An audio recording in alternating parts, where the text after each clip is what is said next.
Hello again. I wanted to read you another story from Neville Goddard's book, The Law and the Promise. This is another story from chapter 2. And so he begins, "The following story illustrates the way in which a lady prepared her stately habitation by imaginatively sleeping in it or dwelling therein. A few months ago, my husband decided to place our home on the market. The main object for the move, which we had discussed many times, was to find a home large enough for the two of us, my mother and my aunt, in addition to 10 cats, 3 dogs, and 1 parakeet. Believe it or not, the contemplated move was my husband's idea, as he loved my mother and aunt and said I was at their house most of the time anyway, so why not live together and pay 1 tax bill? I liked the idea tremendously, but I knew that this new home would have to be something very special in size, location, and arrangement, as I insisted on privacy for all concerned. So at the moment I was undecided whether to sell our present home or not, but I didn't argue, as I knew quite well from past experience with imagining that our house would never sell until I stopped sleeping in it. 2 months and 4 or 5 real estate brokers later, my husband had given up on the sale of our house, and so had the brokers. At this point, I had convinced myself I now wanted the change, so for 4 nights, in my imagination, I went to sleep in the kind of home I would like to own. On the 5th day, my husband had an appointment at a friend's home, and while there, met a stranger who just happened to be looking for a house in the hills. He was, of course, brought swiftly back to see our house, which he walked through once and said, "I'll buy it." This didn't make us very popular with the brokers, but that was all right with me, as I was happy to keep the broker's commission in the family. We moved within 10 days and stayed with my mother while looking for our new home. We listed our requirements with every agent on the Sunset Strip only, because I wouldn't move out of the area, and each one of them, without exception, informed us we were both mad. It was entirely impossible, they said, to find an older home of English style with 2 separate living rooms, separate apartments, a library, and built on a flat knoll with enough ground space to fence for large dogs, and located in one particular area. When we told them the price we would pay for this house, they just looked sad. I said that wasn't all we wanted. We wanted wood paneling all through the house, a huge fireplace, a magnificent view, and seclusion. No close neighbors, please. At this point, the lady agent would giggle and remind me that there was no such house, but if there were, they would realize 5 times what we were willing to pay.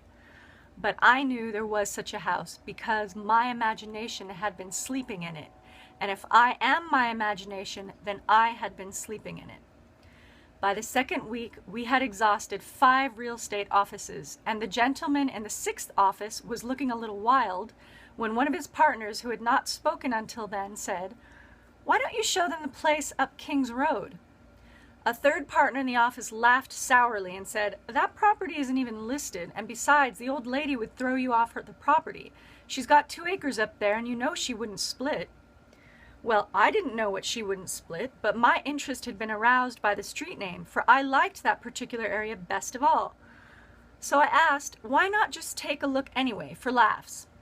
As we drove up the street and turned off onto a private road, we approached a large 2-story house built of red wood and brick, English in appearance, surrounded by tall trees, and sitting alone and aloof on its own knoll, viewing the city below from all of its many windows. I felt a particular excitement as we walked to the front door and were greeted by a lovely woman who graciously asked us in. I do not think I breathed for the next minute or 2, for I had walked into the most exquisite room I had ever seen.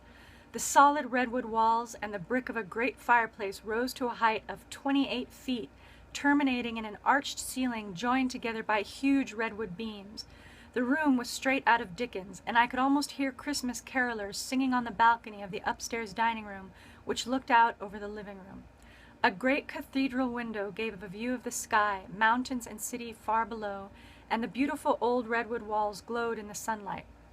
We were shown through a spacious apartment on the lower floor with a connecting library, separate entrance, and separate patio. 2 staircases led upward to a long hall opening into 2 separated bedrooms and baths, and at the end of the hall was, yes, a 2nd living room, opening out onto a 2nd patio screened by trees and redwood fencing. Built on 2 acres of beautifully landscaped grounds, I began to understand what the agent had meant by saying she wouldn't split. For on 1 acre stood a large swimming pool and pool house completely separated from the main house, but undoubtedly belonging to it. It did indeed seem to be an impossible situation, as we did not want 2 acres of highly taxable property plus a swimming pool a block away from the house. Before we left, I walked through that magnificent living room, once more going up the stairs to the dining room balcony. I turned and, looking down, saw my husband standing by the fireplace, pipe in hand, with an expression of perfect satisfaction on his face. I placed my hands on the balcony railing and watched him for a moment. When we were back in the real estate office, the 3 agents were ready to close for the day, but my husband detained them, saying, "Let's make her an offer anyway. Maybe she will split the property. What can we lose?" One agent left the office without a word. Another said, "The idea is ridiculous." The agent we had originally talked to said, "Forget it, it's a pipe dream." My husband is not easily annoyed, but when he is, there is no more stubborn creature on earth. He was now annoyed. He sat down, slammed his hands on a desk, and roared, "It's your business to submit offers, isn't it?" They agreed that this was so, and finally promised to submit our offer on the property.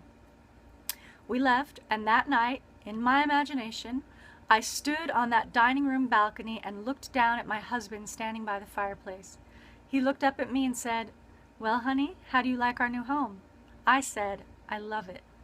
I continued to see that beautiful room and my husband in it, and felt the balcony railing gripped in my hands until I fell asleep.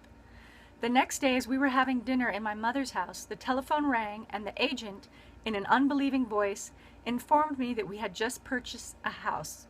The owner had split the property right down the middle, giving us the house and the acre it stood on for the price we offered. Woohoo!